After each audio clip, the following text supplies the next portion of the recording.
दोस्तों, क्या आपको पता है जिस नूडल्स को आप बड़े चाव से खाते हैं उसमें सुअर की चर्बी मिलाई जाती है, और जिस च्युइंगम को आप बड़े प्यार से चबाते रहे, क्या आपको पता है वो कौन से जानवर की चर्बी से बनाया जाता है? दोस्तों, आज हम आपको जो जानकारी देने वाले हैं उस जानकारी को सुनने के बाद आपके होश पूरी तरह से उड़ जाएंगे। आज हम आपको फैक्ट्री के अंदर सुअर की चर्बी से बनने वाले सभी प्रोडक्ट्स साफ साफ सुअर की चर्बी से बनते दिखाएंगे। दोस्तों, सुअर की चर्बी से बनने वाले ऐसे प्रोडक्ट्स हैं जो आज आपकी डेली रूटीन टाइप में शामिल हो चुके हैं, और साथ ही ये भी बताएंगे कि सुअर की चर्बी किस प्रोडक्ट में पाई जाती है और किस प्रोडक्ट में नहीं। इसकी पहचान का तरीका भी बताएंगे। तो इसीलिए दोस्तों, वीडियो को पूरा देखिए और हमारी बहुत मेहनत से तैयार इस वीडियो को शेयर भी जरूर कर दे। तो चलिए देखते हैं कि कैसे सुअर की चर्बी से खाने की चीजें बनाई जाती है। Number 1, noodles making process. दोस्तों, नूडल्स तो बच्चों को खाना बहुत ही ज्यादा पसंद होता है। दोस्तों, आप जो ये नूडल्स या फिर किसी भी तरह का नूडल्स आप अपने बच्चों को खिलाते हो, इन नूडल्स से आपके बच्चे बीमार पड़ सकते हैं, क्योंकि दोस्तों किसी भी नूडल्स में कंपनियां MSG नाम का इंग्रेडिएंट्स मिलाती है। दोस्तों, इस MSG को कंपनियां सुअर की चर्बी से बनाती है।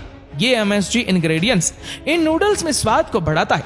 हालांकि दोस्तों, इस MSG इंग्रेडिएंट्स को मक्का, स्टार्च और गन्ने से भी बनाया जा सकता है, लेकिन ये कंपनियां ज्यादा मुनाफा कमाने के लिए मीट इंडस्ट्री से वेस्ट के रूप में आई सुअर की चर्बी का इस्तेमाल करती है। MSG का मतलब होता है मोनोसोडियम ग्लूटामेट। MSG से सरदर्द होना, चक्कर आना, पेट खराब होना या फिर पेट में जलन होना जैसी कई बीमारियां हो सकती है। दोस्तों, इन नूडल्स को फैक्ट्री के अंदर बनाने के लिए सबसे पहले आटा, मैदा, कई तरह के मसाले, कई तरह के केमिकल्स, MSG पाउडर यानी मोनोसोडियम ग्लूटामेट पाउडर और पानी, इन सब चीजों को एक मिक्सचर में डालकर इन सब चीजों को अच्छे से मिक्स किया जाता है और फिर आटे की तरह गूंदा जाता है। फिर इस गूंदे हुए आटे को 2 बेलनाकार रोलर के बीच में से गुजारा जाता है। इससे आटा एक लंबी शीट के जैसा रूप ले लेता है। अब इस आटे की शीट को कहीं और बहुत सारे रोलर के बीच से गुजारा जाता है। इससे आटे की शीट बिल्कुल पतली हो जाती है। अब आखिर में यह मशीन इस आटे की शीट को नूडल्स की शेप में काटती चली जाती है।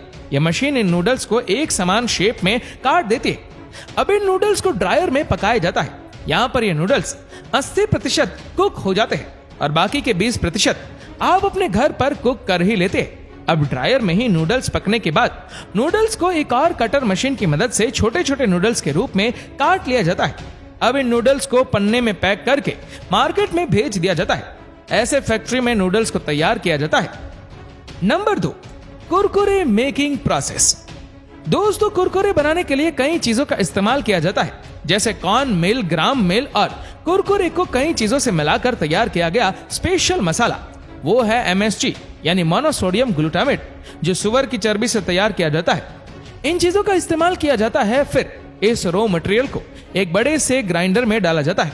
इन सब चीजों को अच्छी तरह मिक्स करने के बाद इस मिक्सचर को एक कुरकुरे की शेप देकर इन्हें फ्राई किया जाता है और फिर आखिर में इन कुरकुरों में स्पेशल मसाला मिक्स कर दिया जाता है और अब इन कुरकुरों को मशीन पैक कर देती है।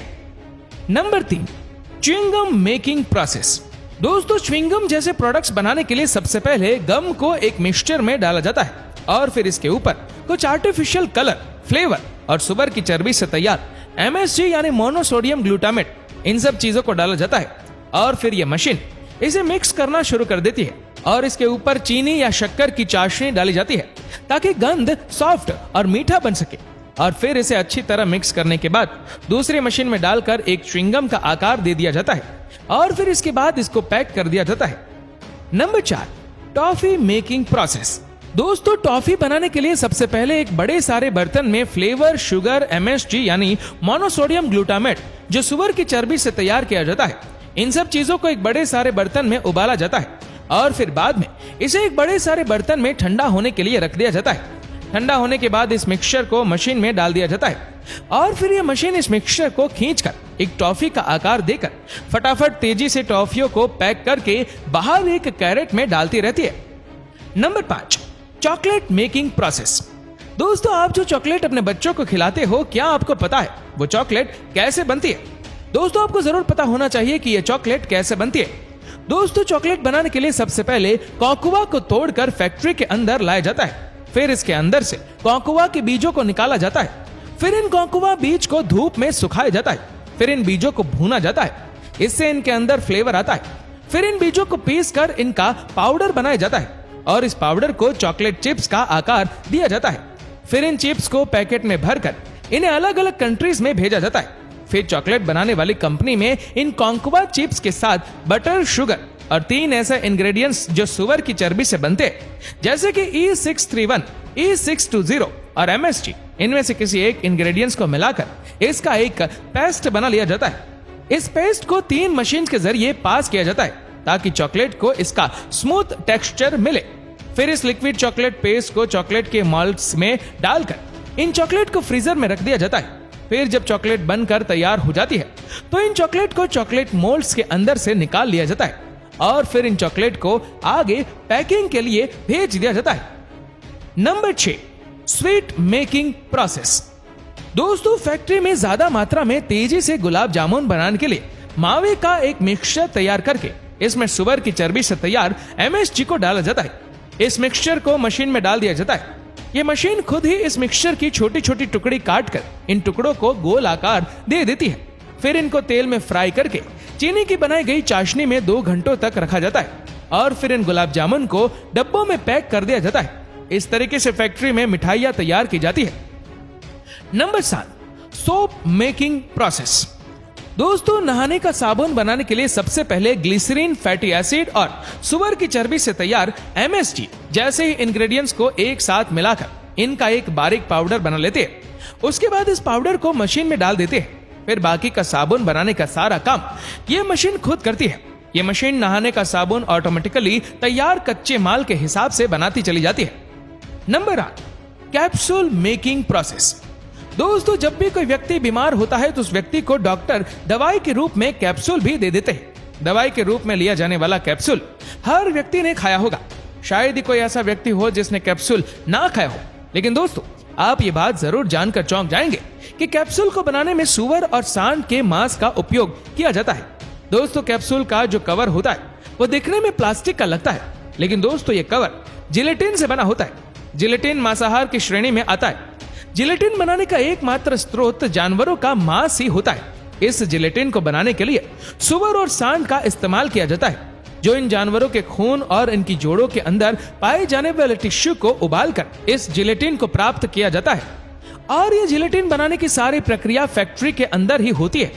दोस्तों, कौन सा कैप्सूल जानवरों के मांस से तैयार किया गया है, इसकी पहचान का सबसे सरल तरीका यह है कि जिस कैप्सूल के पैकेट के ऊपर हार्ड जिलेटिन लिखा होता है वो कैप्सूल जानवरों के खून और मांस से तैयार किया गया होता है।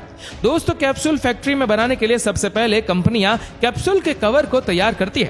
कैप्सूल के कवर को तैयार करने के लिए कंपनियां सबसे पहले जानवरों के खून और जानवरों की हड्डियों के अंदर से उनका प्रोटीन और टिश्यू को निकालकर इन्हें उबालती है और फिर जिस कलर का कैप्सूल बनाना होता है उस कलर को मिक्स करके कंपनियां एक लिक्विड तैयार कर लेती है।